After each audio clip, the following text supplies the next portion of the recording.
looks like the stream has gone live. Yeah, I just started early.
And audio on the stream sounds good.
Just checking the online audio online if you can hear me. Thanks.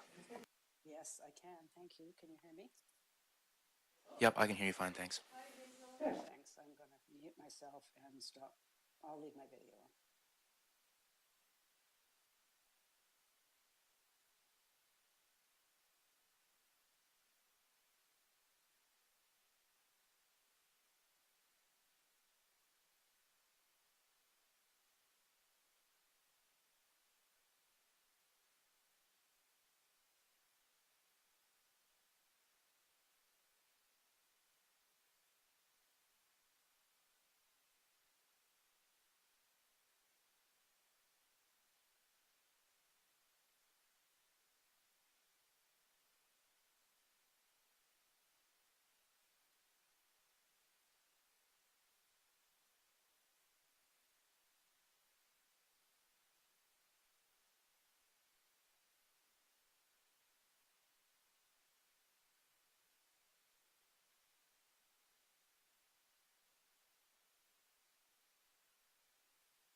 Hi, Councilor Braithwaite. I'm just doing an audio test for you. Thanks.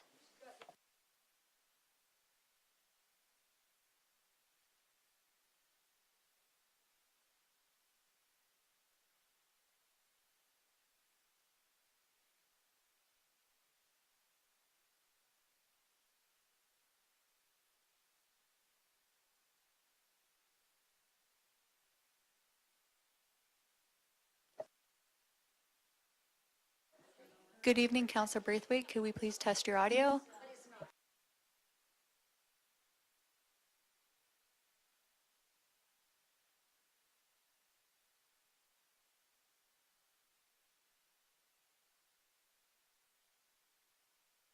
Hi there, it's Hazel. Thank you. We can hear you. Thank you so much.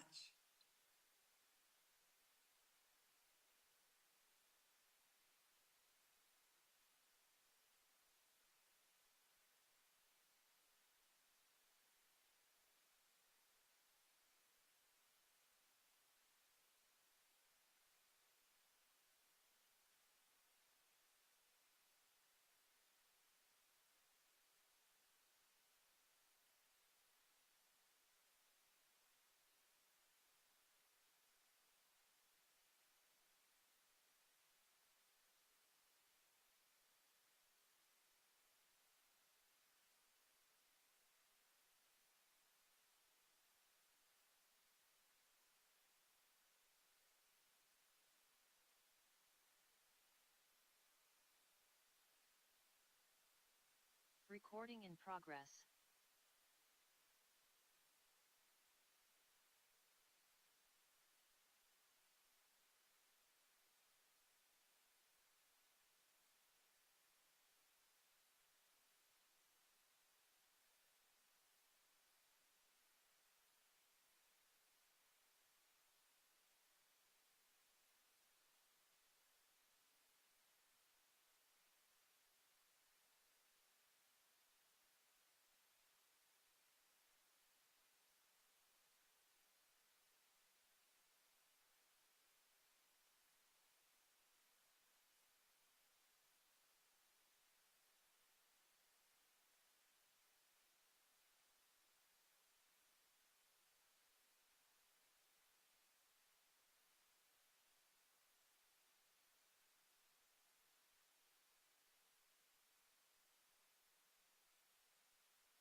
Good evening, everyone. I'm going to ask people to find seats. We're going to be starting in just under a minute.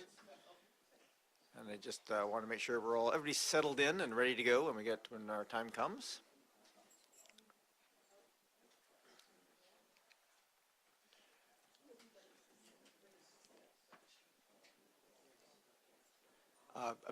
As we get ready to start the meeting, can I just get a verbal from both Councilor Watson and Councilor Braithwaite that you can hear me and we can hear you? Yes. Yeah. I can hear you, Mayor. And Councilor Watson? That was. That was Councilor Oh, Watson. there we go. Councilor Braithwaite. Yes, I can hear you. Perfect, thank you. And with that, it is 7 p.m. on December the 11th. I'm going to call to order the special council meeting. As we do this, we like to acknowledge that we are gathering on the traditional territories of the Coast and Strait Salish peoples. And specifically, we recognize the Lekwungen people, known today as the Songhees and Kasapsum nations, and their historic connections to these lands and waters continues to this day. Up first is approval of the agenda, a fairly straightforward agenda, but not easy. Moved and seconded. Any discussion? All those in favor? Any opposed? None opposed. If there's anybody online who opposes, I just ask that you verbalize it. Otherwise, well, we're going to get to the meat of this before long anyway. My mayor's remarks are short. I did want to update all of council that the Oak Bay's regional context statement, which forms part of the OCP, was reviewed and unanimously approved by the Capital Regional District Board yesterday. So that tick box is completed as part of the OCP process. This is our last meeting of 2025. I just want to thank all members of staff and of council for all of their hard work over the last year. I really do appreciate it's been a busy year without any doubt, and I look forward to a productive 2026. As a little reminder, Municipal Hall is closed between Christmas and New Year's, so just a heads up for the public. And certainly I look forward to seeing members of council and the public on New Year's Day. We have a tradition of both a reception but also a mayor and council walk that we undertake every year. So hopefully the weather will be decent and we'll have a lovely walk, which yes, is different every year, and I always look forward to it. That concludes all of my remarks. So on to the meat of the meeting matters. We have up first 4.1, which is the official community plan, bylaw number 4942, 2025. I will, before hand it over to Mr. Bull, just as a reminder to both council and to public, as this has had a public hearing process, we concluded the public hearing. We were unable to take any more feedback, which is why it's not subject to public input. And so we're going to take all of that information, come back to this table, and deliberate the third reading of the bylaw. So I'll hand this over to Mr. Bull. Thank you, Your Worship. Short introduction on the bylaw. Following the hearing, it's back here for your consideration of third reading and adoption. In the report, we note a couple of limitations around adopting official community plan bylaws. There's less room to make changes compared to other bylaws. There's two things that we also have added to the staff recommendations because of that. There was a mapping error that we became aware of last week and was also spoken to at the hearing. That's something that cannot be solved at this point, but we recommend to address that next month to make sure that 3 parcels have the correct designation that was intended for them. And secondly, there is a number of housekeeping and clarifying changes that we continue to find, but given the timelines that we are under to adopt the OCP this year, and we felt that was also something that we would bring forward later rather than now. Yeah, that concludes my introduction, and we're here, the 3 of us, to answer any questions you might have. Thank you. Thank you very much, Mr. Bull. The process here, I think, is most straightforward. I think we should have a motion for third reading. Once that's moved and seconded, I'm happy to go around and take discussion from council. As I circulated in a quick sort of procedure email earlier today, I think if we can keep our initial comments about where we're inclined to vote to around under 5 minutes, that's appreciated, and then that gives us a bit more time to, if we hear something we want to address or have some clarifying points, we can do that as well, and at the conclusion of that, we'll call the question on the matter. So can I have a mover and seconder for third reading? Actually, I need someone to read it aloud if you don't mind.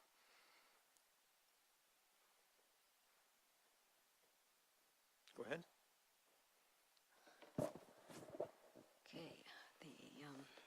just have to, where is my third reading? Oh, that the official community plan, bylaw number 4942-2025 be read a third time. Moved. Is there a seconder? Moved and seconded. Thank you. So it is now live for debate.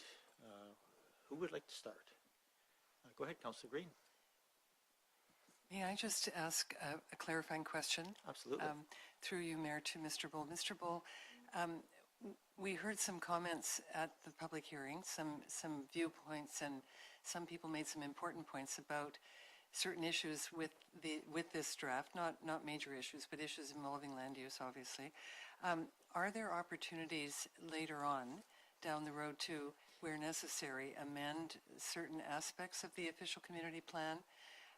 If we feel these points that were raised, some of them warrant further investigation and then a recommendation from staff, would there be an opportunity at that point to reconsider specifics like that? Thank you.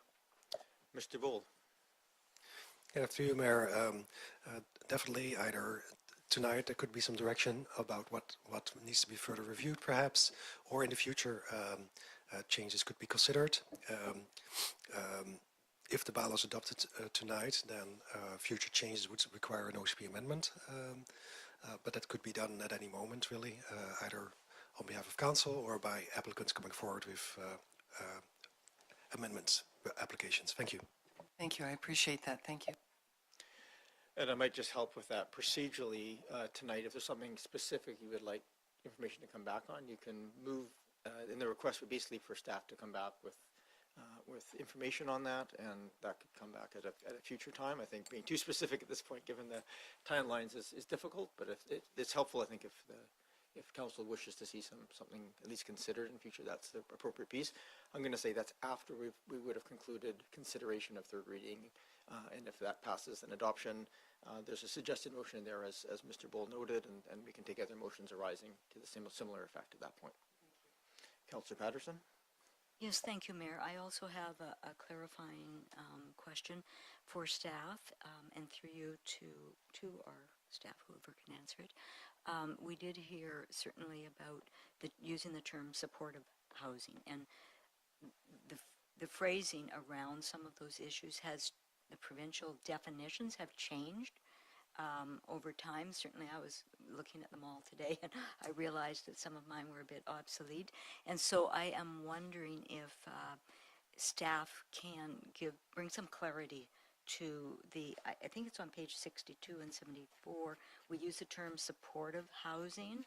And so particularly where it was in regard to the Oak Bay Lodge site, there were comments of that we be cautious as to how we use it based on the provincial definition. So I'm wondering how staff made the decision to use that phrase, and what that phrase in the OCP right now means to our OCPs.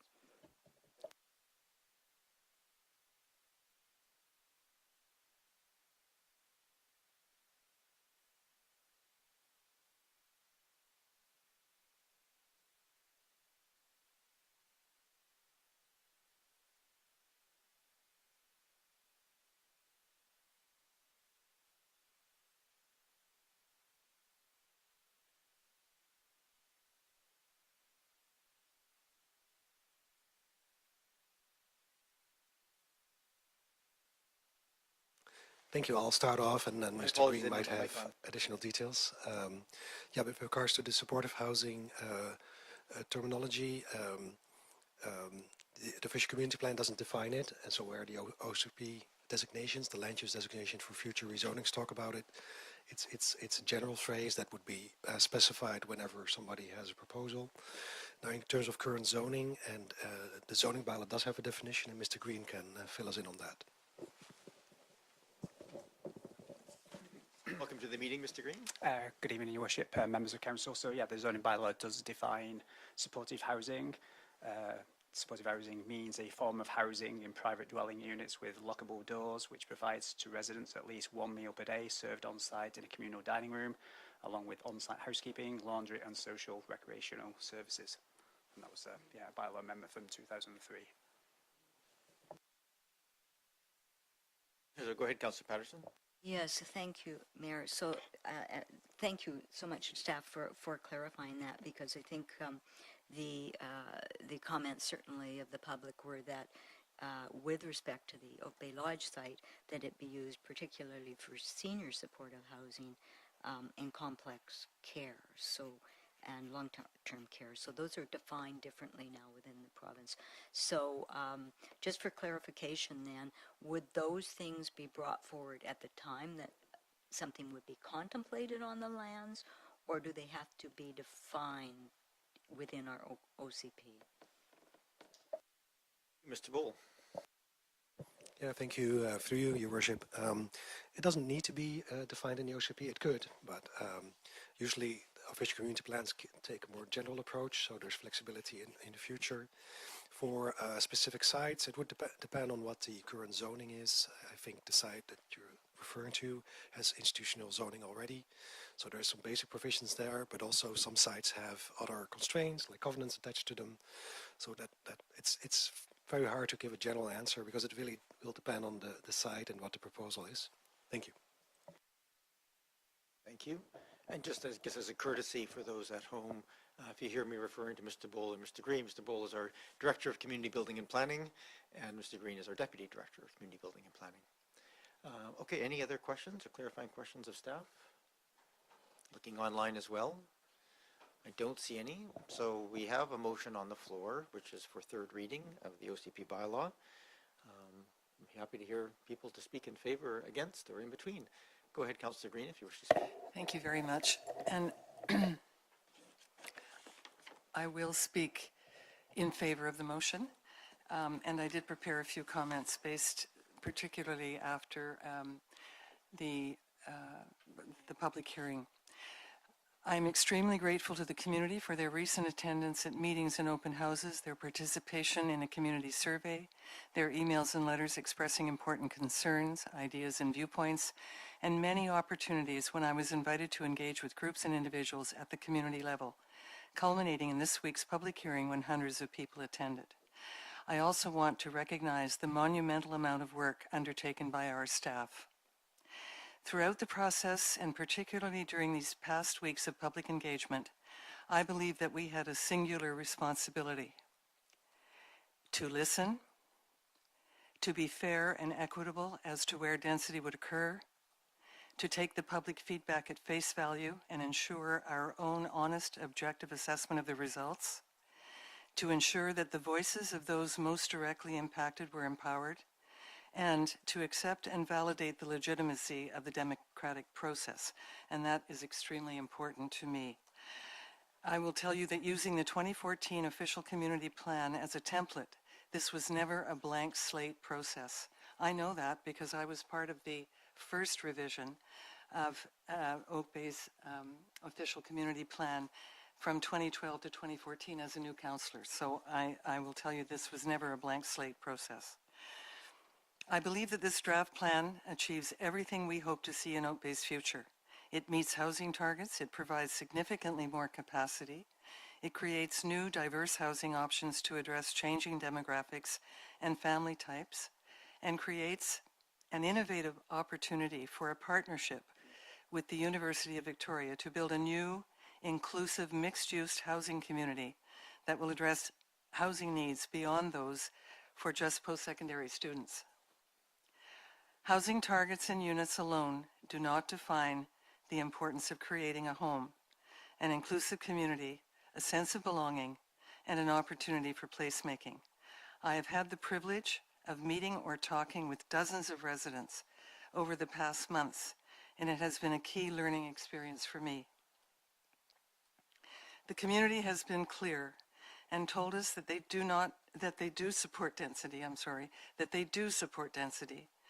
but through careful community consultation and sensitive planning, ideals that should apply to every neighborhood and to renters and homeowners alike. It's about context, about where and how we develop new housing options, and working together to achieve the community's goals for the future. As one resident said the other night, the OCP is an organic document, one that will grow and change, just as Oak Bay grows and changes. Thank you. Thank you, Councillor Green, for those comments. Looking around the table, should I just go in order around the table? I'm happy to take anybody's preferred order.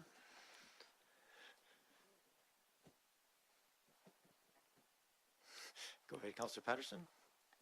I'm certainly happy to go because after Councillor Green, there's not much left to say.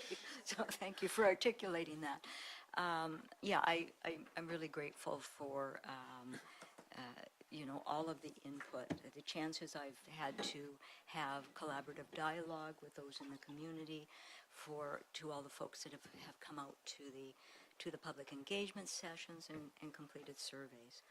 As a councillor, I think most of you know, I come to meetings with an open mind and certainly a willingness to admit if I'm wrong.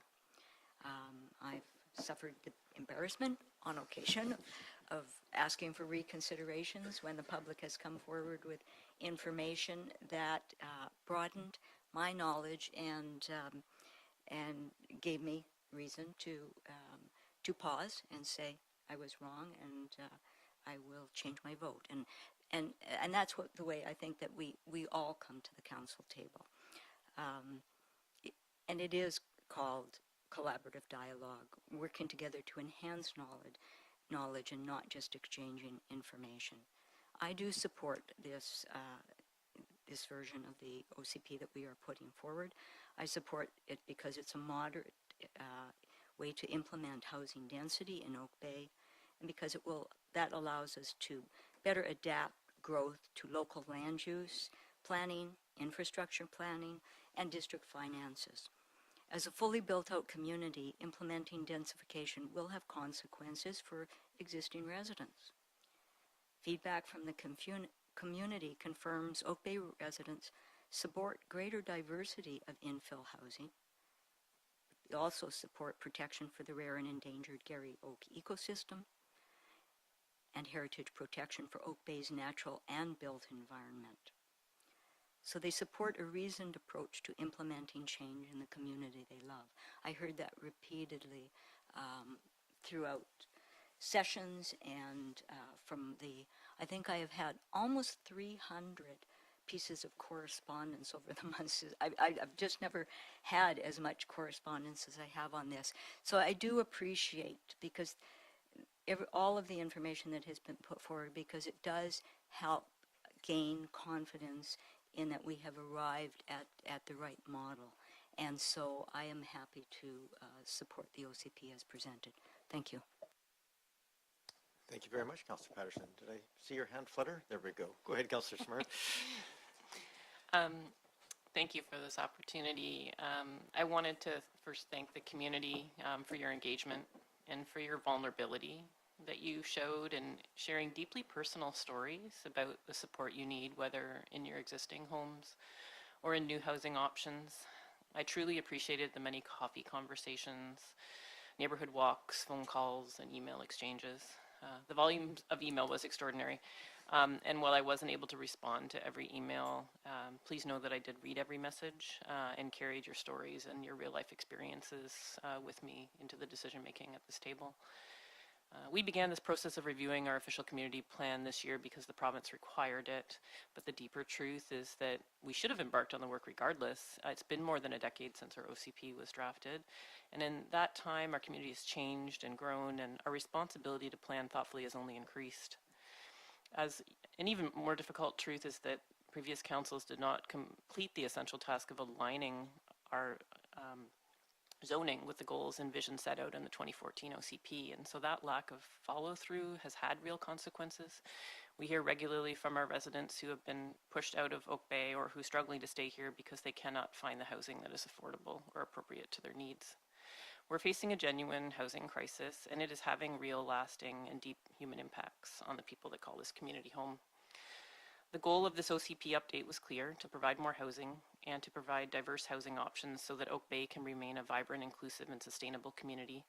Yet this land use framework, even if entirely pre-zoned in early 2026 at this table, is projected to produce an average of approximately 100 homes on average per year, approximately 1,500 homes short of our 20-year housing needs target.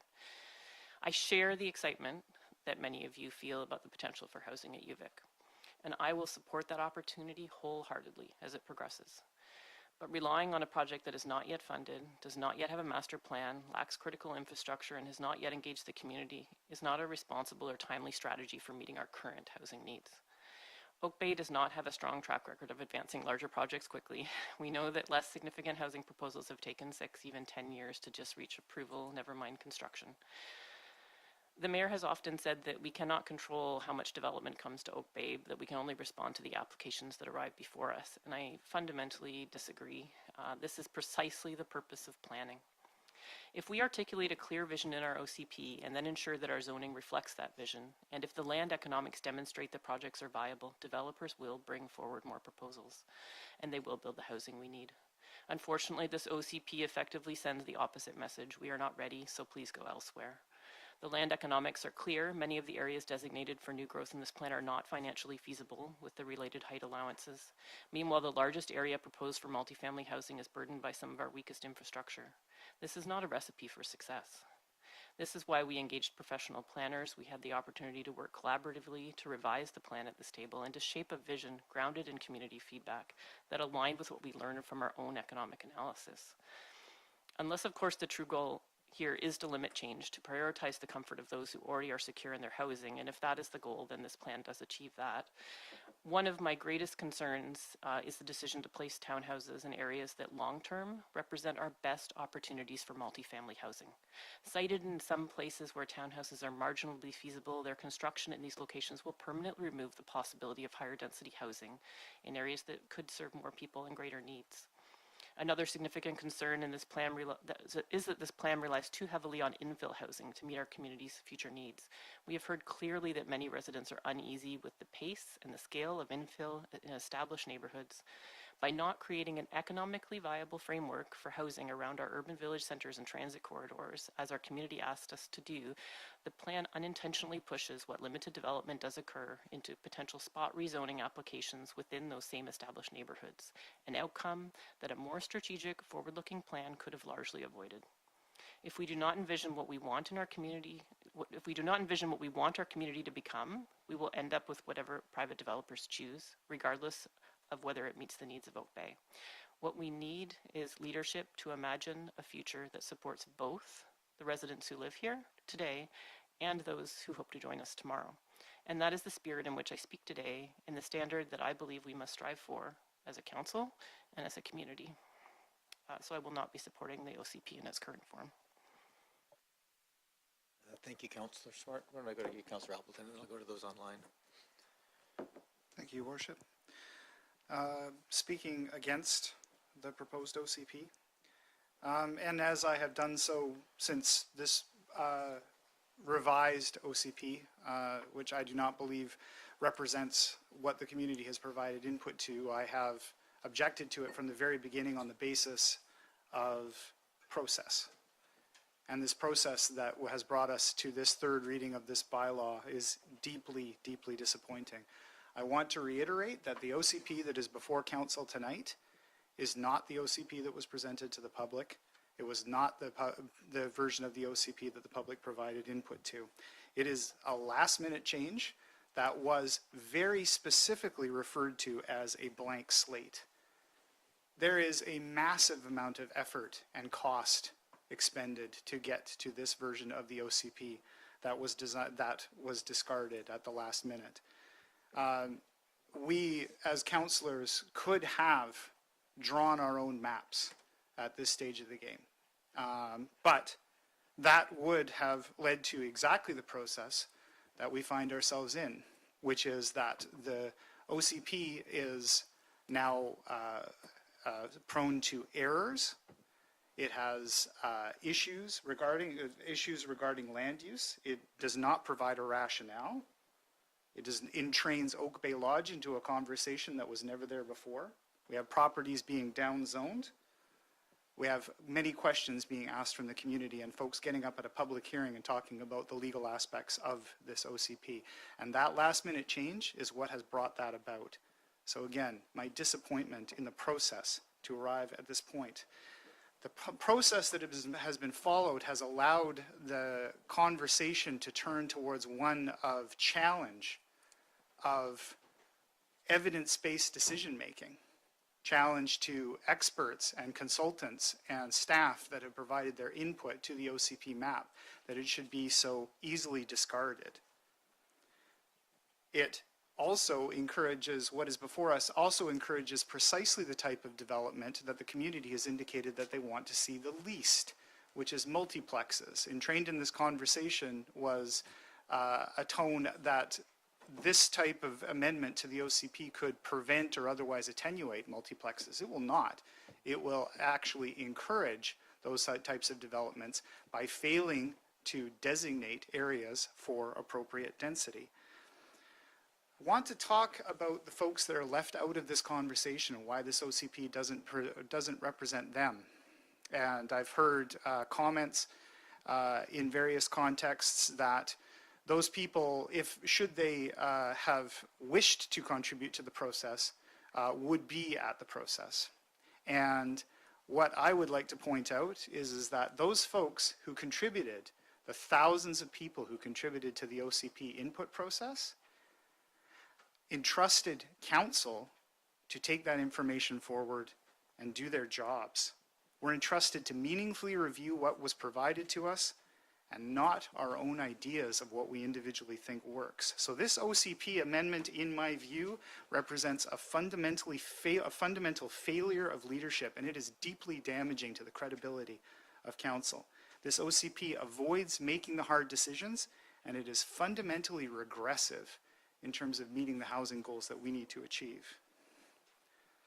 I've heard this OCP referred to as a compromise. It's not. It is a last-minute, wholesale discarding of thousands of residents' input. And this community should reflect on this heading forward. I am not sure how I will answer members of the public who will ask whether or not a similar process will happen the next time we are considering a major decision before this body.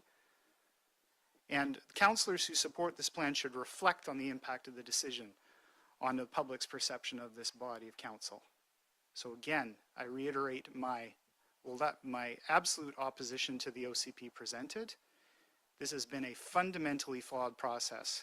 It discards the public's input. I could not be more disappointed in the way that this has been approached. Thank you, Your Worship. Point of clarification, Mayor. Go ahead, Councillor Patterson. Yes, thank you. Councillor Appleton has raised comments about the process and whether or not it was a valid process. And so Point of order, Your Worship. I am just wanting to clarify with our governance experts in staff that the processes that we have followed throughout evaluation of the OCP process have complied with the legislation and our procedural bylaws. I'm actually, before I don't think I need to go, I'm just going to turn to Councillor Appleton. I didn't hear that phrasing that he considered it an invalid process. I think he disagreed with the process is what I heard. Point of order, Your Worship. That is exactly my statement. I made no such statement about the legality or the validity of the process. I am taking issue with the process council has followed to arrive at their decision. This is probably the third time that a point of order has been called on my comments, implying that I have made statements about the legality of the process. I have never done so, and I think you've answered the question. Thank you, Councillor Appleton. Is that satisfactory, Councillor Patterson? Thank you. I'll go online to the I see in order there. Councillor Watson. Yes, can you hear me? Hear you incredibly clearly. Go ahead, please. Thank you. Good evening from London. I'd like to start, as many of us, we all have, by just expressing appreciation for all those who participated in the many parts of the process that gets us to where we are today.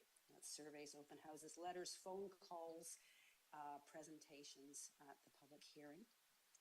And of course, deep appreciation to for the professional and thorough work done by staff and the consulting team to conduct this mandated OCP review.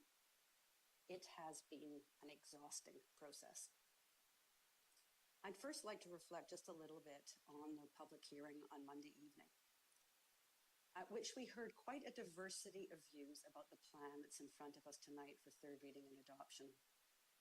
Notably, I would say there was not a strong consensus among those who spoke and wrote to us that this was the right plan to set the direction for Oak Bay. While many speakers, and I do agree, many speakers and writers liked the modest opportunities for growth identified on the land use framework map, many others raised concerns about various aspects of the package. Some were concerned that the plan doesn't provide special treatment for the uplands. Others opposed proposed land use changes, designation changes in their immediate neighborhoods, or the particulars of the community institutional land use designation as it applies to the former Oak Bay Lodge site.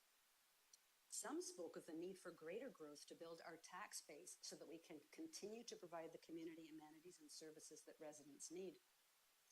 One person argued strenuously that no housing in the CRD is affordable, but that doesn't let Oak Bay off the hook. Just because it's not affordable doesn't mean we should not be doing our part to contribute to the needed housing growth in our region.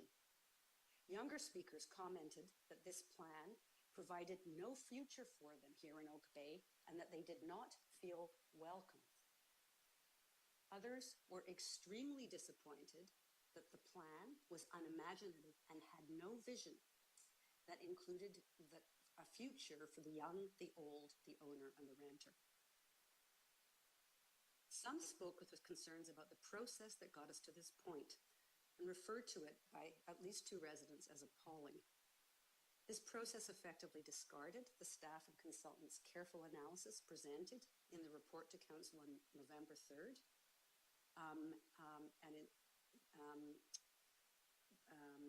and it instead was replaced by made in the Mayor's Office land use framework that was tabled without advance notice to the public or council and had no accompanying justification or analysis.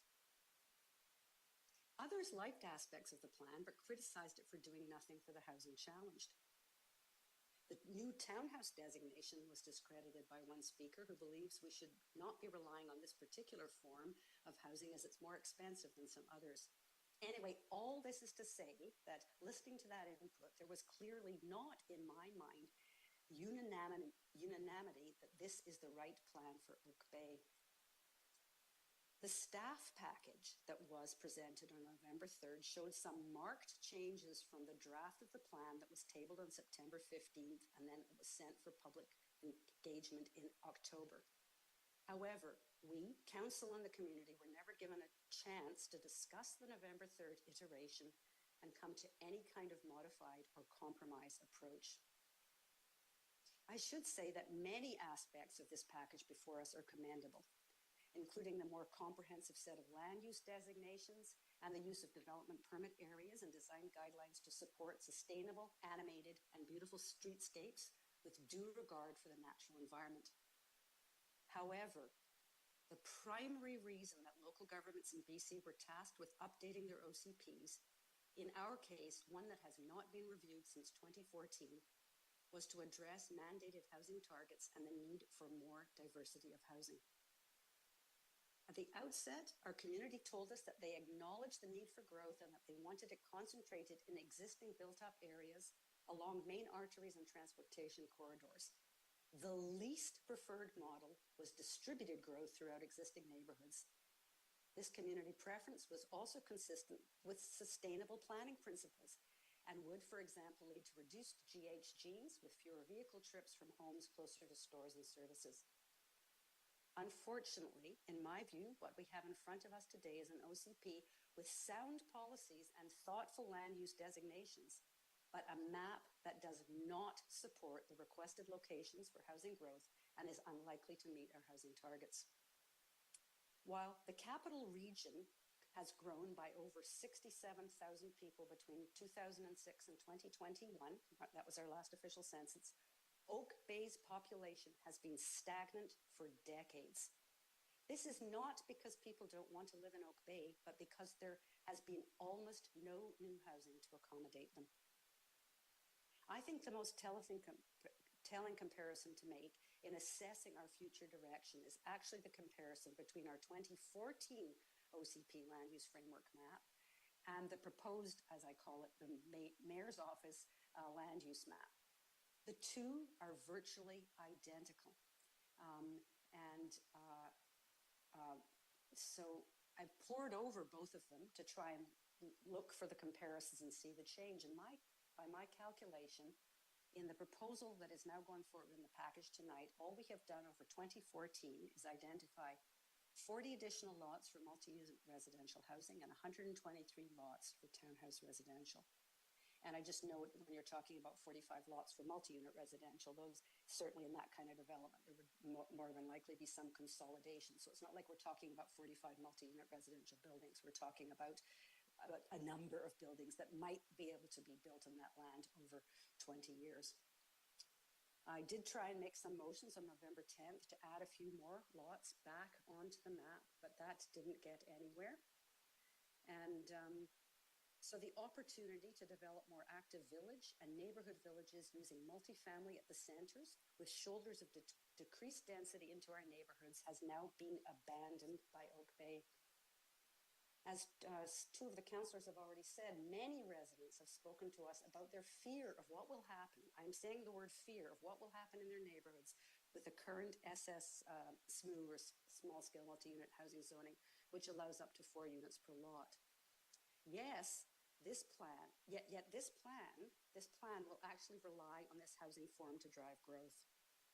While the current proposal does introduce development permit guidelines to prevent some of the piecemeal development, that was a term used by one of our speakers on Tuesday evening, it will not create the very opportunity that speaker commended, which is growth that starts at the center and moves outwards. The November 3rd framework from staff did just that, but we were not permitted to discuss it at the council table. Councilor Watson. Sorry to interrupt. No. I was asking people to try and keep the comments reasonably close to 5 minutes, or about 7 minutes. I'm not going to cut you off, but I'm just going to, if you, I'm going to finish. I'm going to cut something out that I said. Oh, no, it's fine. I've been traveling. I've been leaving here. I've had about 5 hours sleep. I know. I appreciate all of that. With less tools than I have if I'm at home. So I'm just, if you'll No, I don't mind. indulge me. Absolutely. Go ahead. Nope. Just want to let you know. Thank you, Mayor. Moving forward with the current framework, as Councillor Smart has said, will squander opportunities for the next 50 to 60 years in the future. Because if people build now townhouses on sites that should have been, in my view, and were shown as 4-story residential buildings, we've lost opportunities for elevated rental apartment buildings that in 20 years' time could be housing today's Monterey Middle School students. For Oak Bay, for decades, has done almost nothing to support growth. Because of this, we got Bill 44, a housing target order, a housing advisor sent to review our practices and plans, and I fear if this plan is adopted, that we will become the object of further provincial oversight. And finally, I just want to speak with commendation about the opportunities at Cedar Hill Corners with a caveat. I believe this is a great opportunity for a master planned community in Oak Bay, and we will, as a council and staff, I know this, endeavor to work hard with you, Vic, on that plan. But we do not have control over if and when the land gets developed, nor any control over who may live and work there. So I think it's premature of us to be counting on that and including it in our idea of what we're going to achieve in 5, 10, 15, or 20 years. So to close, you'll be happy to hear me say that, so to close. What we have heard in letters and presentations is that this plan is not strongly supported across the community for a variety of reasons. And I cannot support it because I believe it fails to address the very need we have been tasked with addressing in Bill 44, more housing and greater housing diversity, and in a manner that our public told us they wanted, along transit corridors, arteries, and in our village centers. A plan that will allow for housing opportunities for our young and our old, and for newcomers to our beautiful community. This plan does not deserve a passing grade, and I will not be voting to adopt it. Thank you. Thank you, Councillor Watson. I turn to you, Councillor Braithwaite. Thanks so much, Mayor. First, I just wanted to say that I respect that there's differing opinions about the leadership behind this process, but speaking for myself, I believe that the leadership was strong, steady, and committed to hearing the community. It's because of that leadership that we have a thoughtful, in my opinion, community-built OCP before us today. I also want to take a moment to genuinely thank every resident who contributed to this process. Those who wrote letters, attended open houses, participated in surveys, spoke with staff, and came to the public hearing. As we know, there's been an intense and emotional process for this for many people and for me. And I want everyone to know that your input mattered and that you were heard. Across all of the correspondence submitted, we received a wide spectrum of, and by my calculations before the public hearing, approximately 80% of those submissions clearly supported the updated OCP, and about 14% were clearly opposed. And many others offered focused concerns or requests without rejecting the plan as a whole, and these concerns were mainly around the uplands and the Oak Bay Lodge site. At the public hearing, after hours of thoughtful comments, the numbers by my calculation were about 71% speaking in support of the updated proposal and about 29 speaking against. Those proportions reflect what I have seen and heard across the community over the last several weeks, and we've had so much input. It's been very good. And that while there are differing opinions, there's also a large group of residents who feel the revised plan strikes a reasonable middle ground, especially on the general location of density in our community.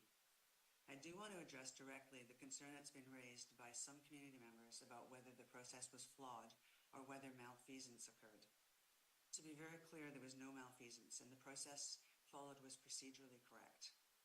For the November 3rd meeting, the Mayor informed Council over the preceding weekend that he would be bringing forward some suggested changes. On the morning of November 3rd, roughly 8 hours before the meeting, those suggestions and highlighted maps were circulated to all members of Council. That advance notice was not required, but it was helpful. When we arrived at the meeting, each councillor had hard copies of the materials at their seat.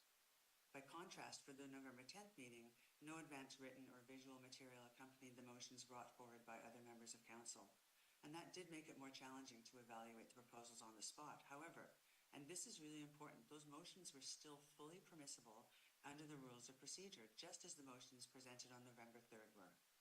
In both meetings, motions were properly introduced, debate occurred, voting was open, transparent, and valid. It's important that the public understands that every step followed the required procedures, even when last-minute proposals were brought forward. That's part of how council meetings function, and council responded accordingly. So tonight, with third reading and adoption, I want to express clearly my support for the updated official community plan. This version reflects many months of engagement and represents an honest attempt to balance provincial housing requirements, local neighborhood character, environmental stewardship, infrastructure considerations, and what we heard from residents across Oak Bay. The result is not perfect, no OCP ever is, but it is responsible, measured, community-informed, and achievable. And finally, I want to emphasize something essential. The OCP is a living document. It will continue to evolve. As our needs change, as new information becomes available, and as further studies emerge, future councils and future public processes will refine and adjust this plan. Adopting this OCP does not end the conversation. It sets the framework for thoughtful planning, guided by ongoing community input. Thank you to our staff who have put in numerous hours to ensure we have had all of the information that we needed. And thank you again to everyone who contributed. Your engagement strengthened this plan, and I'm grateful for the respect, passion, and commitment shown throughout the process. We've heard our community clearly, and I believe this OCP honors that direction. I'm supporting it with confidence in our process and hope for the future it enables and the future we can create together. Thank you very much. Thank you very much, Councillor Braithwaite. I'll reset my timer. I'm just going to start my comments here with a request to all members of council. I know Several have voted against the OCP bylaw at first and second reading, and obviously indicated continued opposition tonight. I'm just going to ask that you keep an open mind and consider supporting it for third reading and adoption. Before, I just want to address a few comments I heard during the public hearing. I did hear concerns. I appreciate the questions raised by Councillor Patterson about Oak Bay Lodge. In my mind, because the language has been consistent with the 2014 OCP, and because the covenants remain on that site, I'm comfortable with the language as it stands. Although I appreciate why that would have raised some concern in the community. I did hear, as been noted here at this table, concerns that somehow Council has disregarded or set aside any of the input received, and I want to make sure that I'm very, very clear that all the input received through the formal process, right through the public hearing, is being considered, and I hear that at this table from all members of Council. As I noted at the end of the public hearing, the time taken by the members of the public on this has been quite phenomenal. People have read this multi-hundred-page document and given really detailed feedback. I also heard some concerns about the impact on specific land use, their own homes, the changes that might come from that. And this is a forward-looking document, but these changes will have impact on those houses. And so certainly I just want to extend my welcome to any, if this succeeds in passing tonight, my door is always open to come and talk about what some of those ramifications might be. And I'll leave there in terms of some of the feedback. There's an incredible amount of feedback on Tuesday, and really appreciated it. On to the OCP itself. Obviously, I can't claim this is a perfect document. No OCP is. But I'm going to make the case that it does warrant support from all members of Council. What I've heard tonight, in the previous iterations and tonight, is really the concerns fall primarily into the issues of process preference, and or wanting more density than the current plan allows for. So at first addressing process, the bylaw in front of us, as was noted by Councillor Braithwaite, was developed through motions and moved and voted on in public meetings, and it was in full compliance with normal Council procedure. While my motions were the first to suggest changes, almost every member of Council, by the time we got through multiple meetings, had made motions and voted on those motions to amend the land use map, policies, and the bylaw wording. And every motion had robust debate, which I appreciate. I heard through that process, both the motions and the debate reference what we heard from the formal community input and advice from our professional consultants and staff. And I will note, even those at the public hearing who were concerned about the process still recognized that the November 3rd map needed changes, so it either needed to be amended through removal, changes, or doing a more additive process, which is where we fell back on. So I'm just going to suggest that poor process can really only be used to vote no if a councillor feels that they did not have the opportunity to participate fairly in the debate process. We had many meetings to consider the matter. I'd argue strongly that a full debate was enabled at all stages, and that process in and of itself is not a valid argument to vote against the OCP. On the second point of wanting more density, I again recognize every councillor feels differently about this. Some would feel that 4 or 6-story apartments on a certain street make sense, and some of us don't. And that's the debate that we ended up having over the course of this process. There is no right form of housing density or housing forms, and certainly no OCP will align with all. And as I think Councillor Watson appropriately mentioned, probably even a majority. Everybody has concerns or disagreement with aspects of it. So we're contemplating this in its totality. If an OCP is a living document, which will change over time to meet community needs, and if an OCP cannot easily reduce density in future iterations, I certainly agree it's rational to vote no if the density is too high, but less so if it's shy of your individual expectations. Voting in opposition because an OCP doesn't meet an arbitrary target rejects the incremental increase the plan does provide. So Council debated multiple options for density in housing, and at the end of the day, we've arrived at a cumulative result that's in front of us tonight. And I'm going to suggest that voting yes today, even if it doesn't meet, if you don't feel that the OCP meets your personally preferred higher level of density, it is still a vote in favor of moving land use forward inside of our community. Critically, the OCP in front of us aligns with the BC provincial deadline for approval. It aligns the OCP with the provincially mandated small-scale multi-unit housing. It supports an incremental increase of 23,000 new housing units, including over 5,200 new multifamily units. And it signals support for advancing the University of Victoria Cedar Hill Corner lands. In addition, it includes notable improvements, and I appreciate they've been noted here already, in environmental policies, design guidelines, reconciliation statement, and much more. And I also agree it had overwhelming support at the public hearing. Again, not everybody supported every aspect of it. You know, in 2014, I was at the table to vote on the OCP, and I supported that OCP despite feeling it didn't go far enough. I spoke at the table of my concerns. I thought that was important, but I still supported the plan because I felt it was a net significant improvement over the 1996 plan. I see this plan as a reasonable compromise between the demands of the province and the kind of housing that we want in the community, and it's certainly an improvement over the 2014 plan. So my ask, and I appreciate I might not get it, but to all members of council, is to support this at third reading and adoption. The plan not only advances new housing forms and quantity, it does much to keep the character of the community intact through the coming change. You can express your reservation. I certainly have heard them loud and clear at this table, but I also would say a unanimous yes from the council to expanding the 2014 OCP is a clear message to the community and the region of our support for new housing and all the other policies that the OCP contains. Thank you. I have certainly opportunity here for people to continue discussion. Go ahead, Councillor Patterson.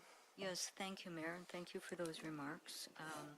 I just would like to clarify, we've heard so many times, they repeated that we hired consultants and professional consultants and planners to prepare this for Oak Bay. However, they weren't hired to do a plan specifically to meet the needs of Oak Bay as stated by the residents, but for compliance with Bill 44. And there is a difference. And as a council representing the community, I think we have to understand that. I do not want to be proceeding out of fear, as has been expressed, that that's the case. And neither should we think that we in Oak Bay are unique in this. Small communities across the province have expressed the same concerns, particularly existing communities that are built out as Oak Bay is, have expressed exactly the same concerns as we've heard from our residents and we ourselves have questioned. So there's a difference, and I don't like the perception going forward that we enlisted these consultants to direct a plan that was developed by Oak Bay for Oak Bay, rather than in just to demonstrate to us a way we could comply with Bill 44. Although even the financial analysis on that, the consultant said because of land values here, it was unlikely that we would achieve much more than single-family homes, because that is how Oak Bay has developed, and there's a strong desirability in that for people on a continuing basis. It doesn't just flip overnight. And so, I think that this strikes a balance between trying to proceed in line with what the province has asked, attempting to meet their deadlines in a reasonable fashion, but also being reasonable to our community and understanding the challenges unique to our community with infrastructure, unique to our community with our finances, and moving forward as best we can for our community. This document is not going to remain unchanged. In fact, there's a provincial directive that we updated every 5 years. So there are applications that came forward last council term that were approved and still have not come to fruition. Some of these things do take time, and this is not a perfect process. I understand that, but it is one that I feel strongly that we can support. It allows us to move forward. It allows us to move forward in a in a reasoned way for our community, because there's a lot of dots that have to be connected here. It's fine to do a map that has coloring to indicate what we should achieve. It's a different matter, though, to have infrastructure that you can actually connect to successfully complete projects. And so, whether we like it or not, it's much easier if it's a new community with bare land, experiencing growth, you can achieve these things. The further difficulty for mature communities like Oak Bay is that even though we have to remove perhaps some of our most affordable housing to achieve some of these targets, it counts as a negative against us because it must be deducted from the total. And for new communities that are building on vacant land, or for communities where there's brownfields or vacant parking lots, they can definitely achieve more than we can because they don't have that also negative of having to deduct good housing that's coming down from the totals. So I think that we have worked hard, staff have worked tirelessly to attempt to come to terms with Bill 44, moving ahead to the future, and being able to do it in a responsible way that we actually stand a chance of success. Otherwise, to just say we're going to do all of this, only then to turn around and find that we don't have the funding or we don't have the infrastructure is not managing expectations reasonably in my mind. So I think this is a good place for us to land at this point in time. Thank you, Councillor Patterson. You keep mentioning Bill 44, but there was also Bill 13, Bill 14, Bill 15, Bill 16, Bill 43, Bill 46, Bill 47, and more. Go ahead, Councillor Green. Yes, I'd like to respond to the notion that Oak Bay has been stagnating for decades. I take umbrage at that comment because when I first moved here, I learned about new developments like the Oak Bay Beach Hotel, which is now one of the top 10 in the world. We have Carlton House. We have the Clive. We have new rental housing at Casey's old store site. A lot of things have been developing. The Bowker in Oak Bay. We have a very vibrant business improvement association. We have an amazing volunteer army of people, both through volunteer services and through the Monterey Center. We have one of the top recreation centers and programs in the region. This is not a community that has been stagnating. And by the way, there were young families here when Fred and I first lived here with our young son in the 1980s. There are more young families here today. I really think that it's unfair to cast us as stagnant. We are not stagnant, but what we are is we are concerned about ensuring that we can support and sustain the people who do live here, and that when we welcome newcomers, we're sure that we can support and sustain them as well. So this is not about stagnation, it's about sustainability. The other issue is that we have some of the best volunteer organizations around. The Friends of Bowker Creek, the Friends of Uplands Park, unbelievable volunteers who do so much for this community. And so I would, and it's fabulous arts and culture community. This is by no means a stagnant community. This is a community that is restrained typographically. Its topography, we do not have a lot of vacant land. We end at the seashore. So I really believe that this is a community that is vibrant and is alive, and we should be proud of living here. Thank you. Thank you, Councillor Green. I have Councillor Watson online.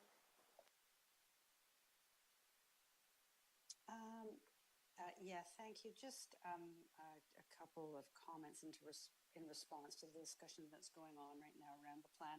A big concern for me with the plan, and that's certainly not going to be changed tonight, is that because of the land use framework that's in front of us, we are accepting our small-scale multi-unit housing pre-zoning as, in effect, the only pre-zoning to accommodate growth. And I would say that we've identified, as I think I said, what was the exact number? I counted them up, 45 lots for multi-unit and 123 lots for townhouse residential on that land use framework map, but they will not be pre-zoned.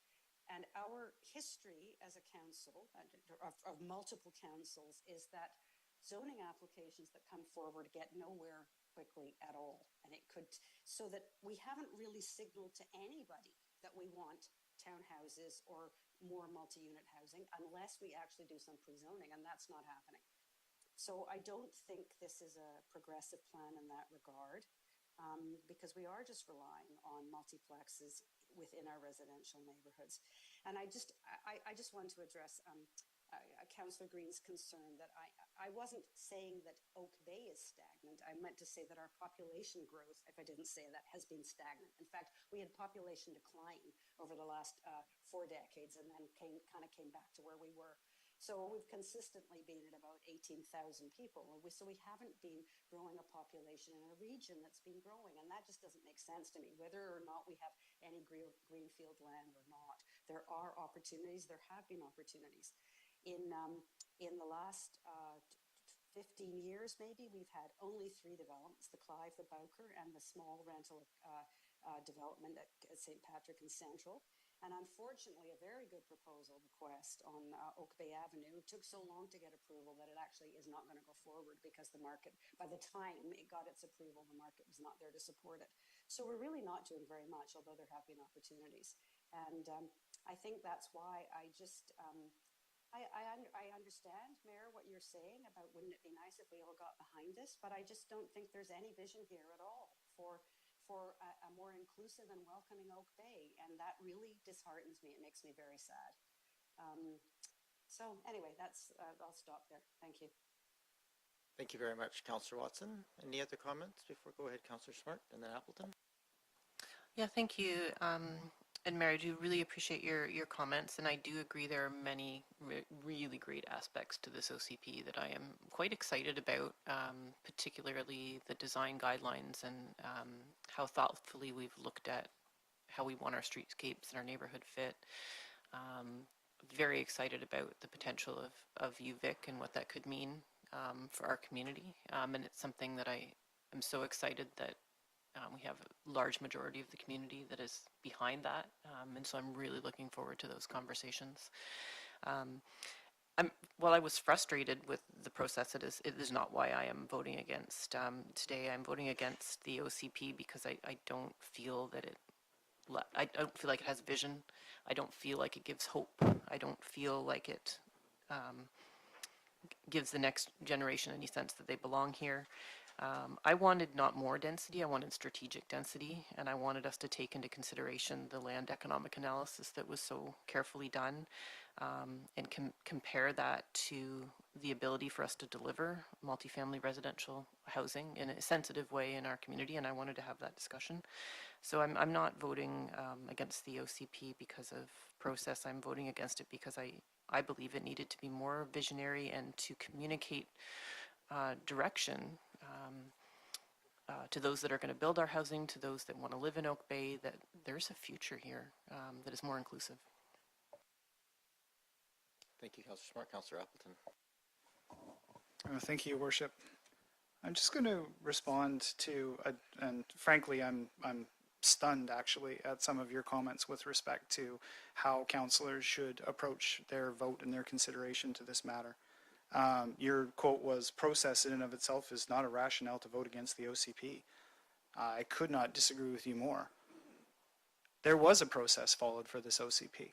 There was a process that thousands of people in this community contributed to. And my issue with process is not a personal issue with process. It is an issue with process that generated input from the community that was summarily discarded by motions brought forward by yourself, Your Worship. You appear to want to contextualize our lack of support for the OCP as a whole as being exclusively based on the process. There was ample opportunity to discuss the OCP materials that the public had input to, but that was not what was debated. So when I take issue with process, I take issue with the fact that we as council did not consider what the public had in front of them. The fact that we have to be having a detailed discussion about the perceived legality or the perceived acceptableness of this shows that it is in and of itself a departure from what the community would expect. The fact that, you should imply that this should be a unanimous yes, otherwise we don't support the OCP is extraordinary to me. We are speaking on behalf of voices whose input has not been captured in this process. It's sidestepping the fact that the motions and the amendments that were brought forward were radical, dispensed with 90% of the housing that was provided for in the original plan, and were not subject to public review and input in advance. So these are significant questions about process. I think that there was so much opportunity to take the materials that the public had input to and have a robust debate about it. I have said from the very beginning that the OCP materials that were provided required debate. They required modification based on what the public had told us, but we never had that debate. So I just wanted to respond to those comments. I want to make it clear to both council and members of the public. Individual councillors can take issue with the process and take issue with the conclusions that have been arrived at as part of this OCP process and still believe that a new and updated OCP is necessary, that we still need to consider public feedback and consider input as part of a revision of that OCP process. That was always going to be the case.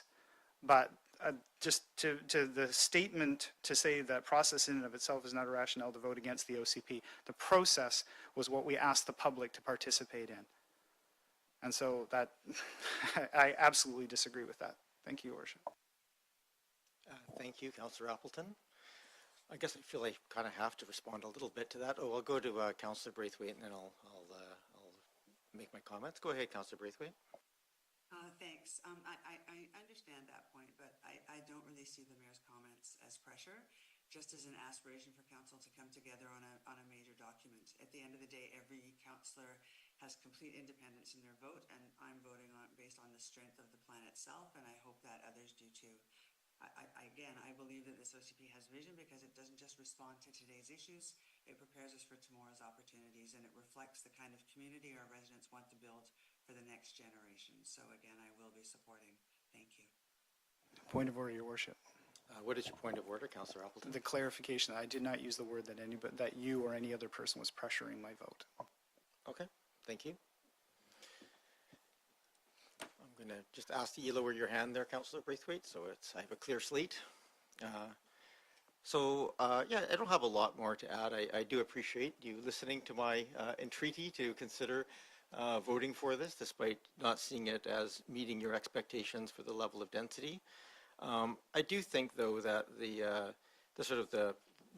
quippy things about the meet in the mayor's office or summarily discarded type comments on this, I think need a little bit of address. I really do believe that all members of council listen very, very carefully to the public input that we received. When the consultant's report arrived with the proposed land use planning map, that was our opportunity to consider it in its totality or in its parts. The opportunity for public input at that point had concluded, save for a public hearing. So all of the discussion and debate that had to happen at this table. I will acknowledge that, in an ideal world it's better, and I certainly respect the input that could come from staff on this, on the nuances that to for instance, provide directions back and get revamps of the map made. But the reality is that we pushed right up against the timelines of this, and so at the end of the day, we had 3 meetings to go back and forth and bring these things forward. So, and again, I'll reiterate, all members of council brought forward motions to change. I appreciate it's very difficult, and I did everything I could in my power, I think Councillor Braithwaite noted, to try and provide at least some graphics and some pre-warning as to where I thought things could be. I feel very strongly, and I appreciate that other people have a difference of opinion, which is why we get to vote on this at the end of the day. But to my mind, extending or visioning a community where we have row houses all the way from the village to Bowker Creek, and for a block or more on either side, that all of the Poets Corners should be replaced with row houses, Meadow Lane, and a full block to the side of Foul Bay Road that was out of alignment with what was happening on the other side of the street of Foul Bay Road with density. You know, at the end of the day, we are held to account for the judgment that we put forward. And I think we had a good, robust debate at the end of the day about the kind and type and location of housing that we want in the community. I totally respect that there's a disagreement on this one, but I totally reject the idea that having that debate and moving something forward for public hearing that differed from what came forward was an inappropriate process. So I hear what you're saying, and I understand the drive for the different vision, and that's healthy, but I don't think it's healthy to start questioning or using the kind of language where things are sort of being done in the back room, or that we're discarding the public's input. I really do believe that what we heard from the public has guided where we're at. And I think, while it certainly is not meeting everybody's needs, I think it's a reasonable compromise moving forward for us to continue the land use development in our community. I wasn't going to go for third-time speakers, if that's all right, but I won't stop debate. If there's anybody else who really feels they need to speak, I'm happy to take it. Okay. I saw a hand go up and then go down again. Okay. Yeah, I'm not stopping debate on this. I just would like to get to a call. I think we've had a good over an hour now of discussion. So Okay. And I don't think we're changing each other's mind at this point. Just so I can read the I would like tea to leaves. I would like to reinforce something, and I guess now I'm speaking of my own experience, but I have been through 3 official community plan revisions in my experience as a council member in 2 communities. There was nothing untoward about this process, and in fact it is the community and staff together with consultants that devise these plans, that evolve these plans. We are not the authority in community planning, but our community is, along with the support of professional staff and consultants. The other issue is that I really believe that it should be a community building exercise, and my concern at this table now, and I think that was your attempt to try and pull people together, we are not building community at this table at the moment. It feels very divided, and I've mentioned that to other colleagues. It doesn't feel great right now. So I just want to say that, and I appreciate your attempts to bring us together. Thank you. Yeah, and I will say it's okay for us to have these tensions. This is part of the discussion and debate we've had. I'm sorry it's come this way, but it is understandable. Okay, I'm going to call then. I'm going to call the question on third reading of bylaw number 4942, 2025. All those in favor? And those opposed? I have Councillor Smart, Councillor Watson, and Councillor Appleton opposed. That motion carries. Sorry? I got you. Yeah, you were first. You're very first, Councillor Smart. But thank you for making sure. So I'm going to read it aloud again. Smart, Watson, Appleton opposed. That does carry. Can I get you to read aloud the motion to adopt? Yes, thank you, Mayor. I will move that the official community plan bylaw number 4942, 2025 be adopted. Second. Moved and seconded, thank you. Again, we don't usually debate on adoption, so I'm just going to call the question unless there's any last minute hands. All those in favor? And those opposed? Same 3. Opposed. Smart, Watson, Appleton opposed. That does carry. There's a suggested motion here as well to address a no and piece. Can I get just to read that as well? Yes, that staff bring forward a report for council to consider amendments to the official community plan number 4942, 2025 in early 2026 to address number 1, Schedule B, land use framework map error for the 3 properties located on 2298 Buckler Avenue, 2348 and 2358 Cadborough Bay Road. And number 2, housekeeping and clarification changes identified by staff. Moved. Is there a seconder? Moved and seconded. Thank you. For those in the audience wondering what this is, there was in the between the November 10th discussion at council and the return within the official bylaw, there was something strange happened where 3 parcels got flipped, and so it was caught but too late to include that in this go around. So this is just a direction to address the mapping change that was sort of, we'll eventually figure out why, but what caused it. So it's a minor thing that is to bring it back in alignment with what the original intent and direction of council was. Any discussion on this motion? Go ahead, Councilor Smart. Thank you. I do have 3 additional amendments to put forward to add to this motion. Okay, do you want to, are they directly attached to this report, or are they? Yes, yeah, so they are as if there was a 3, 4, 5 underneath this Okay, motion. you can do that. Let's try them. Okay. The first one is for staff to come back with options to not downzone multi-residential properties located at 1175 Newport and similar 5-story buildings. Okay. I'll second that. Moved and seconded. I just want to make sure I'm clear about what that actually means, and if that is sort of something that is a housekeeping item, or if maybe it should be done as a. I just want to make sure it can be done in the same report. And also just want to say, technically we're actually, this is a downzoning. I just want to make sure that language is correct in the motion. Mr. Green. Thank you, Your Worship. Through you to Councillor Smart, I guess. Downzoning is generally in relation to a zoning bylaw. Council is currently considering an official community plan where those land uses are designated, so they are designations within an OCP, and therefore Council has the ability to change land use designations through an OCP amendment process. Obviously, downzoning is in relation to a zoning bylaw.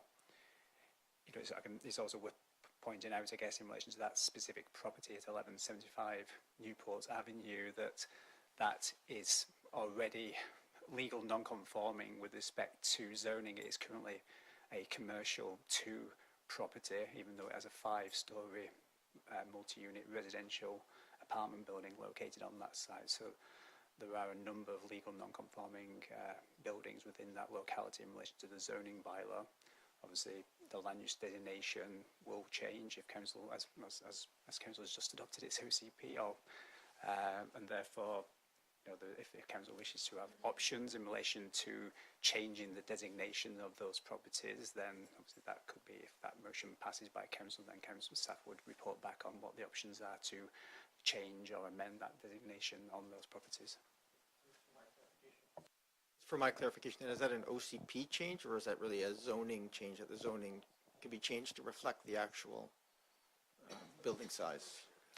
Well, that's a side option, I guess. There's 2 options there, I guess, for council. Council could amend its OCP to change those land use designations, or it could also change the zoning. Obviously, a zoning bylaw amendment would need to be consistent with an OCP, so a zoning bylaw couldn't have greater density than what is envisioned in the OCP.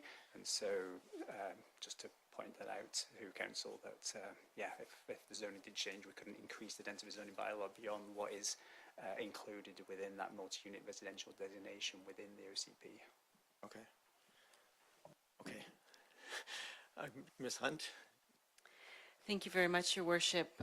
Given that this is a more complex issue which will maybe require council deliberation on different options to address it, I would suggest that this be a separate motion to direct staff to bring back a separate report rather than adding it to the one that's on the floor, which is simply to bring back amendments to the bylaw as it stands, because I don't think these are simple amendments, or that would staff could bring back without another report that actually gives council some options. Okay. Councillor Smart, are you amenable to dealing with the first motion and dealing with motions arising? Yes, I'm happy to move that to a separate motion arising. I did submit these to staff in advance. I do have 2 more. Could I test the next? Yeah, okay. let's see if they fit more with the current. Thanks. My second amendment is to ask staff to bring back information regarding the potential to add dark sky principles into the shoreline development permit area.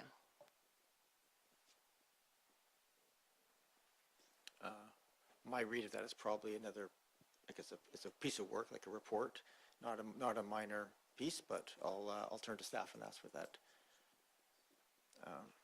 just to staff. I mean, my read of that would be take a report and we would consider that as part of a future OC or as part of an OCP amendment, but wouldn't be a housekeeping piece. Mr. Bull? Yeah, thank you, Mayor.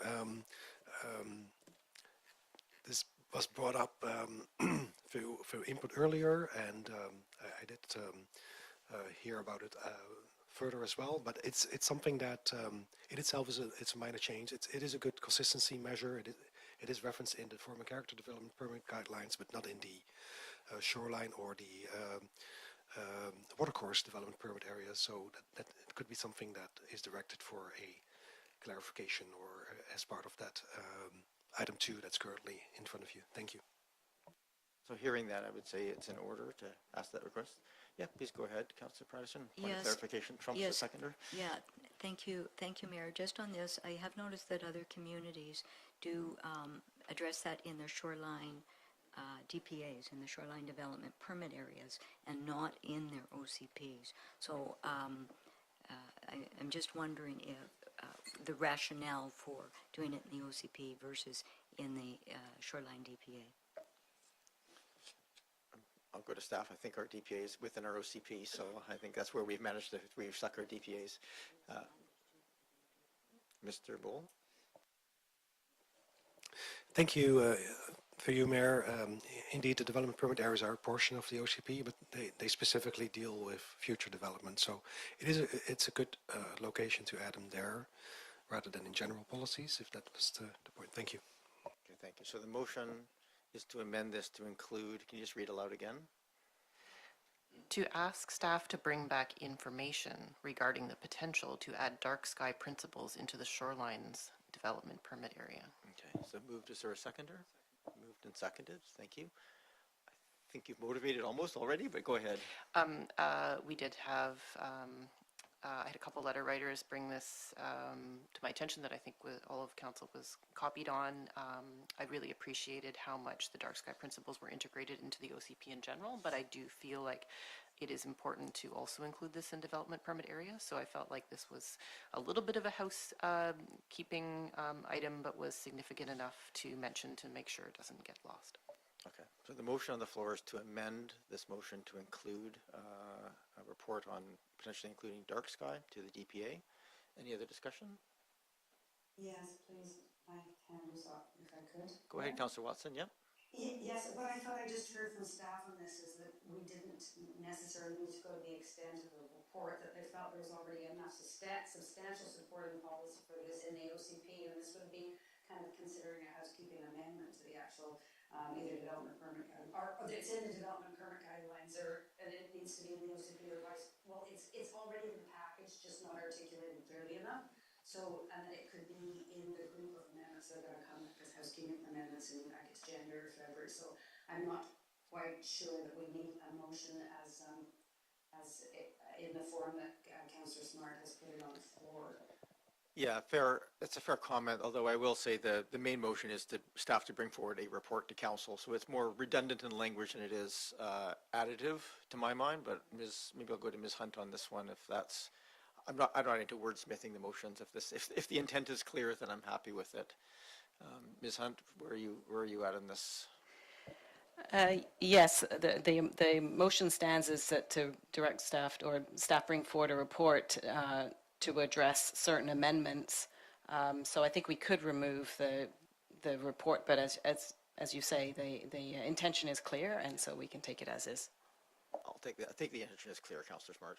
We record the motion, we can even take out that portion of it if that's... Yeah, thank you. My intent was never to have a report. It was just to bring back the information, so I saw that as sort of following this line of the motion as far as they would probably bring back a suggested amendment that we would then review. Yeah, I think we've got clarity from the meeting conversation, so we're okay. Any other discussion? Not seeing it, I'll call the question. This is on the amendment to add this. All those in favor? Any opposed? None opposed? Go ahead. Thank you. My final amendment is for staff to report back. And as I'm reading this, I think this is going to be a motion arising. Can I just assume it is? And do you want to hear it? Or? If you think it's a motion arising, let's deal with it separately. I think it's a motion arising. Yeah. Okay. Sorry if my microphone was off.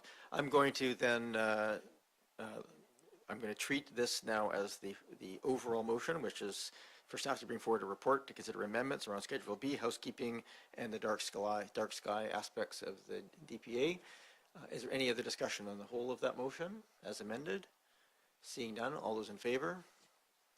Any opposed? Hearing and seeing none opposed, that carries. So you had then two motions that you wish to bring forward as potentially motions arising. Thank you. Yes, I actually have three motions arising. I'll start with what I mentioned earlier. For staff to come back with options to not downzone multi-residential properties located at 1175 Newport and similar existing 5-story buildings. Just suggest a slight language change on that one, that they perhaps, because you're looking to change it in the OCP, is that correct? Yes, I'm just looking to change it in the OCP. I did submit this to staff earlier today with that, and they didn't suggest any revisions, but I'm happy to revise it. Mr. Bull? Yeah, thank you, Mayor. And I don't think we cued in on that particular word this afternoon. My apologies, Councillor. But yeah, I think it would be better to say land use designation then than rather downzone, because that's what kind of use a slightly different term in the OCP versus the zoning bylaw. So with options to regarding a land use designation, that's a bit hard to fit it in. But it's the word downzone seems to refer to the zoning bylaw, but it should be clear that it's referring to the OCP. Thank you. Okay. So the motion would essentially be to bring back a report on means of or options for amending of land use designations in alignment with essentially current built structures, such as, is that example, is that essentially what you're trying to get to, Councillor Smart? Yeah, that's a minimal. I'm hearing that I could revise it for staff to come back with options for land use designations for multi-residential properties, for example, located at 1175 Newport and similar existing 5-story buildings. Probably say existing non-compliant buildings is probably a better language. Is that Mr. Bull? I'm just gonna Mr. Bull? Thank you, Mayor. Yeah, the word non-compliant in the context of OCP doesn't quite work. But I think we could also keep the wording as is, or maybe add in the OCP, so it's clear what we're talking about, and then we'll report back on the land use designation options. Okay. I'm of two minds here. One is this is a non-urgent request since it's not tied to the next report coming back. You could take it away and just get some cleaner language and just bring it back as a motion with notice. We'll consider this notice today and come back to the next meeting. Or if you feel comfortable to amend the wording here, then we can do that. I don't feel like this is significant enough, and I don't want to lose track of it. So if we could just add in the OCP to the end of it and take a vote, it would be great. I'm just going to need the motion read aloud then again so we can consider it and see if there's a seconder. For staff to come back with options for land use designations for multi-residential properties,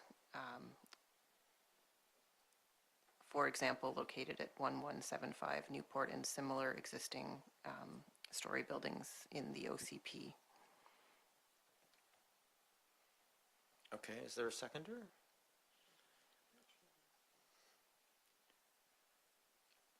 I'll second that. I understand it. Okay, thank you, Councillor Watson. It's moved and seconded. I think you're going to need to motivate on this one since there's I don't think it was our intention, at least when I was reviewing the OCP, to essentially create a land use designation for existing buildings that made them further non-conforming.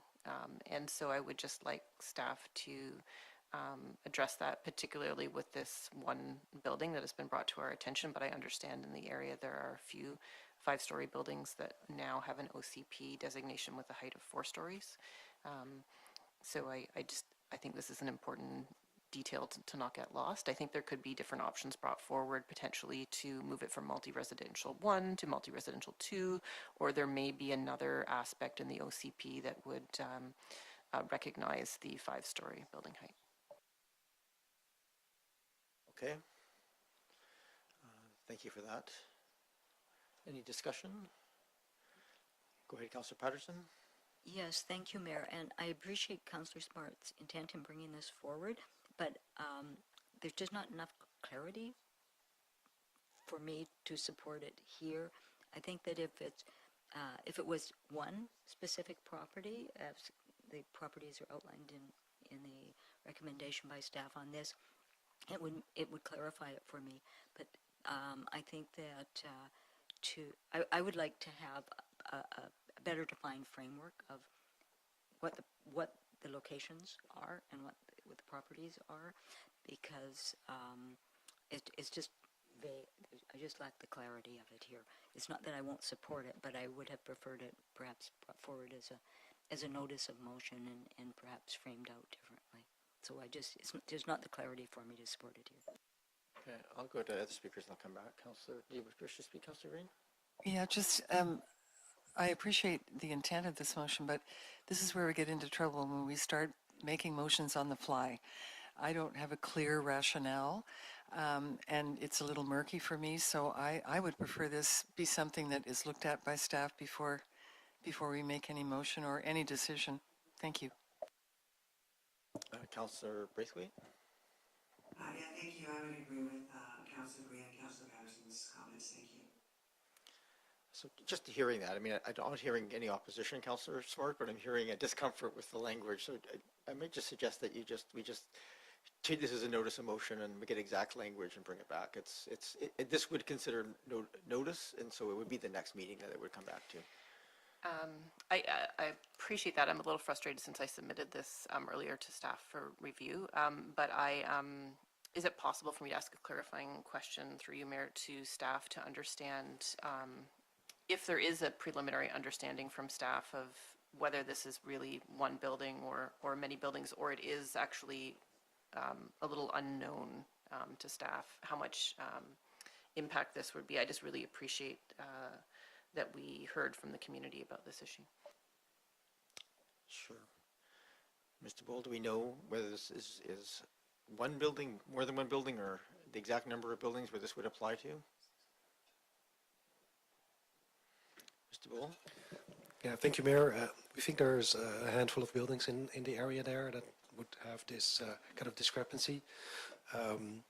Maybe I'll add that non-conformity is more of a term that, or an issue under zoning. So if current buildings there's not an issue, they will continue to be used, can be maintained and renovated. It can be an issue if a building is for some reason destroyed. Maybe there's a disaster and then the zoning might not support the current building. But that is usually then addressed through the zoning bylaw. That said, the overage community plan does set a lower height for these sites than it currently is, and that is a little bit awkward. So technically that future rezoning, if ever needed, would need to be accompanied by the official community plan. So yeah, it's something we could look into if there's a way to do that, either by redesignating between designations or some other policy in the OCP that makes it clear that certain existing buildings are protected somehow. So there are options there to look into that. Thank you. Okay. I'm still going to maintain my suggestion that it just be treated as a notice of motion and come back, because I'm hearing that could benefit for some clarification of the language. Yeah, I guess I hear that. I feel like it's been, the staff seems to be quite clear on the intent of the scope of work that we're dealing with here, and the motion is not on the fly. It was prepared in advance, and also it's just to ask for options. So it feels like creating a lot of work for everybody to go back and wordsmith this, but if that's really what this needs to move forward, I suppose that is an option. This is, given it's a non-urgent matter, that's be my suggestion. I'm just going around the table here, hearing what I'm hearing from members of council, that there's and I'm in the same boat. I'm not entirely clear on how much work this is being asked for. I think just a little bit of clarity of language would be helpful. So, but I'm happy to call the question if you wish. My suggestion here is that it just be cleaned up a little bit. Fine, I will bring it back as a notice of motion. So I will treat this, we'll take this as notice, and so the motion can come back at the next meeting, Councilor Smart. So yeah, you don't have to provide notion at the next meeting. It's just the motion has been given notice, and it'll come back to the next meeting with the clarified language. Is it okay to go ahead with my second motion arising? Yep. Go ahead. That Mayor and Council send a letter of request to Island Health and the Capital Regional Hospital District to establish a collaborative approach with Council regarding future development of the former Oak Bay Lodge site to assist with community needs and overall project progression. I'm just making sure this is a motion arising out of an OCP. That's all. It's not that it's not a good motion to make. This is very much arising, and if somebody seconds it, I will motivate. So can you just read it again? That Mayor and Council send a letter of request to Island Health and the Capital Regional Hospital District to establish a collaborative approach with Council regarding the future development of the former Oak Bay Lodge site to assist with community needs and overall project progression. Okay. Is there a seconder? Moved and seconded. Go ahead, Councillor Smart. Thank you. We heard from the community at the public hearing that there was concern around the time frame of the letter that we received requesting to move the height in the OCP from 4 stories to 6 stories, and how that may end up, because it's institutional land, being a situation where the community won't potentially have as much chance, and council won't have as much chance to interact with the end result of what happens on that site. And so I hear the concerns from the community, and I would like to be having a more collaborative based approach. I would like to have the approach that we've been dealing with UVic and that we've dealt with Camosun, where we're actually all working together to make something amazing happen on the Oak Bay Lodge site. I don't feel that we have that relationship building now. And so I would like to have us write a letter to show our collaboration and eagerness to create something wonderful on the Oak Bay Lodge site for the community. Okay, thank you. So this will be on top of the letter that Councilor has sent formally, just asking for, expressing our support for redevelopment and asking for the people who are actually developing the application to supporting innovative approaches to it. The ask here is that we be at the table with that to develop the application. Okay. Councillor Green. I appreciate, again, the spirit of this this motion, but my concern is the language is too vague. The fact is that I think the community has been concerned about the fact that the site may not be used for public elder care housing and and independent care, a campus of care, which is what I'm hearing from the community, and there are groups very active at the moment on that site and on that goal. So as long as the understanding is, I personally support public elder care on that site, and I would hope that that campus of care vision would be part of what we're looking at and developing. So all I'm asking for, I think, is more specific language in the letter, excuse me, that specifically refers to what I believe this council wants, although I don't know if we've ever actually stated that publicly, but I know I have, so thank you. Thank you. Yeah, go ahead, Councillor Braithwaite. Thanks. Yeah, I would agree with Councillor Green's comments, and you did say that we already have sent a letter as a council, and I think we do have a relationship. We have had meetings with all of the parties involved, and so I'm not really sure if this is needed. I think that as long as we're still having our communications, and through you, Mayor, as you sit on the CRD as a representative, and perhaps you have more to add into this conversation. Thank you. Thank you, Councillor Braithwaite. To answer your question, I'm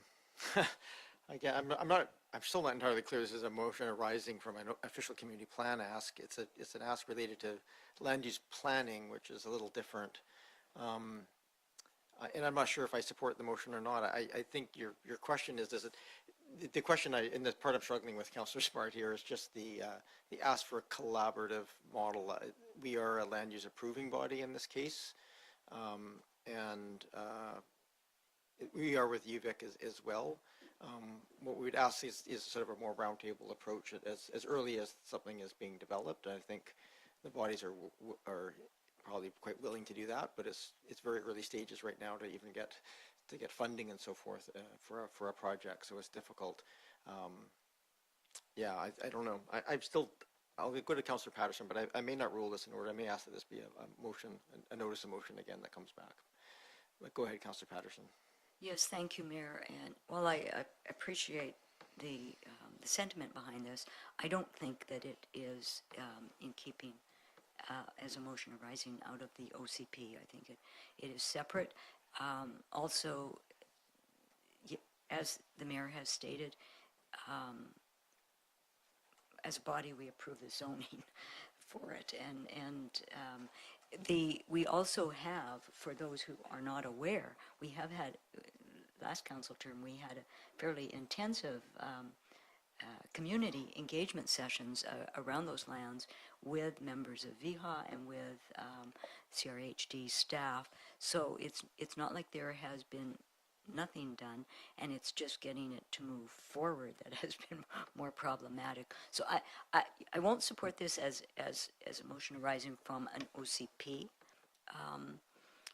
bylaw, but certainly, I mean, it's, and I know that the mayor has written to the CRHD as was instructed by council, and I think that will have to be a continuous process so we stay on top of. But I don't support the motion as it's presented right now. Okay, Councillor Smart, I actually don't think, I don't mind it being considered, but I actually don't think it's a motion arising out of an OCP discussion. I think this is it's an advocacy piece, which is not where an OCP sits. So I think, again, I'll take this as a notice of motion, and that motion can come back to the next meeting. And I'm very happy to work with you on some language on that I think can actually be very clear about how we can be an effective advocate, not just in perhaps like both to the province and to the hospital district. And if we have some language in there that's very clear, we may touch on some of the things, some previous correspondence that have come through. That would be my take of that. So I'm happy to work with you on that. And so I'm going to take that as a notice of motion. And again, I can be challenged. Challenge the chair if you want on that thing, but I really struggle with this as a motion arising out of an OCP discussion. So if I'm sustained, then that will just come back to the next meeting. Yeah, I mean, I did submit this earlier to you, but I do feel like the OCP fundamentally changes the situation for how much input we potentially have to the site because it is institutional zoning and we are raising the height from 4 to 6 stories. So but it's I am fine if that is what is going to be needed. We can do that. I do really think we need to be active in this conversation, and I see the process that's happening with UVic as being very different than what's happening with the Oak Bay Lodge site, and I would like to see the process and the relationship be as positive as what I've seen as a relationship with UVic. Understood, and I think, again, I'm happy to work with you on that wording to make sure that it has a good effect. You said you had one more? I do have one more motion arising. For staff to report back on an option to consider allowing up to 6 stories for the neighborhood villages located at Cedar Hill Cross Road and Henderson Road and Cadborough Bay and Fowl Bay.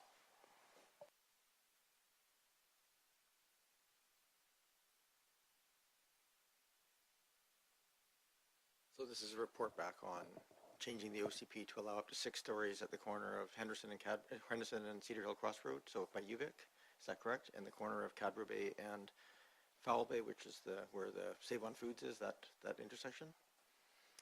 Correct, and I'm happy to motivate if somebody seconds it.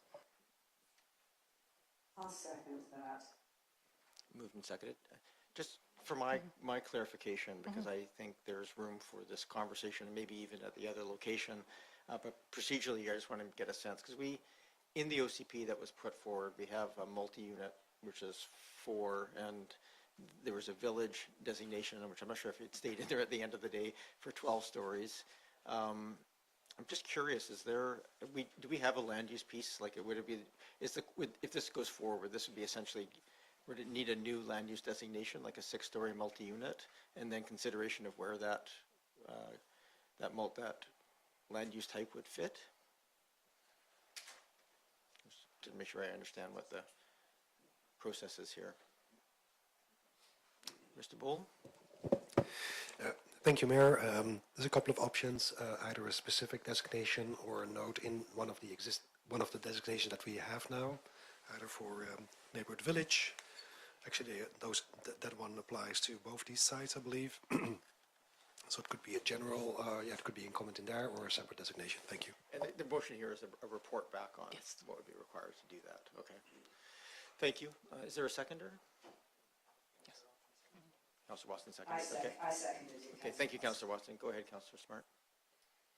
Thank you. I'm bringing this forward because I heard surprise from a lot of community members around the, realizing that it had been reduced from 6 to 4 just by the nature of the land use framework for neighborhood villages only being up to 4 stories. We definitely heard clearly from the community that there was a preference for 6 stories. Particularly at Cadborough Bay and Foul Bay Road, and to not entertain 12 stories. But I did not myself particularly hear as much feedback about further reducing it to 4 stories. I did hear some. When you look at the economic analysis that has been included, there are some parts of the neighborhood village at Foul Bay and Cadborough Bay Road that show that an underground parking is required to make it feasible for one of the sites from a viability point of view, which often means that you need 5 or 6 stories in order to afford to be able to build underground parking. So I just want to have council consider the options in an informed way to know if reducing to 4 stories makes it so that there isn't anything feasible in that area, and to make a considered decision whether to go forward with 4 stories and 6 stories at those 2 locations. Thank you. Okay, thank you for that clarification. Is there discussion? Yes, I'll support. I support it because I think unless we actually look at this now in effect, if we leave it where it is, which seems to be kind of in a way inadvertent because of the switches that were made in the land use framework, that we're in effect will have no opportunity for anything happening there, because if it's not economically viable, it's a wasted in effect land use designation, and in fact you're not going to get what you need and want in on those particular locations, which are kind of critical, high action, and particularly with the Foul Bay, Canberra Bay, really adjacent to major things that are going on across the road. So I think if this does legitimately come out of the OCP that we have in front of us tonight, and is worth looking at. Thank you for that. I do agree. Procedurally, it's a motion arising out of the OCP. I'll go to Councillor Braithwaite and then Green. Thanks, Mayor. Yeah, I'm not really sure if I can support this, because I think what I heard the community say was that they were happy with the 4 stories in that area. And I think if someone did want to build something a little bit higher, then they would be able to come and ask for a variance. So I'm not sure if I can support this, but I'm going to ponder it still. I'll wait for other comments. Ponder away, Councillor Braithwaite. We'll go to Councillor Green and then... Thank you. I won't support this because I did hear clearly from many citizens in that area that that was a concern. It's also in the context of huge development planned by Victoria across the street in the Savon area. That is going to be a massive development. Not only will it bring new housing and high-rise development, it will bring a lot of traffic and a lot of foot traffic. So I really think it is an unnecessary change at Foul Bay, and is it Foul Bay and Cadborough Bay? Yeah, I'm not in favor of this, so I will not support this motion. Thank you. Thank you. Before I go back to the mover, I'm just, for my clarification on what would be coming back, this would be a report coming back essentially saying, understanding what process it would take to do this, some high-level review, I guess, of what was in the economic analysis and other pieces, It's obviously immediately adjacent to Bowker Creek, probably technically within the riparian setback area. So I'm assuming that kind of information would be sort of flagged as well as potential pieces. So is it that sort of high level report? Here's what would be possible, and here are some of the constraints. Is that what would come back if this motion passes, Mr. Bull? Yeah, thank you, Mayor. Yes, along those lines, I think again focusing on the land use designations in this case, and we can definitely give some insights specifically for those locations, given that we have some background information on it. Thank you. So before I go back to first-time speaker, for second-time speaker, I'm inclined to support this. I think that there's getting information back on it. We didn't have a robust debate about these two spices, other than to recognize that we didn't agree with the scale that was proposed. So I'm curious to hear some of that information again.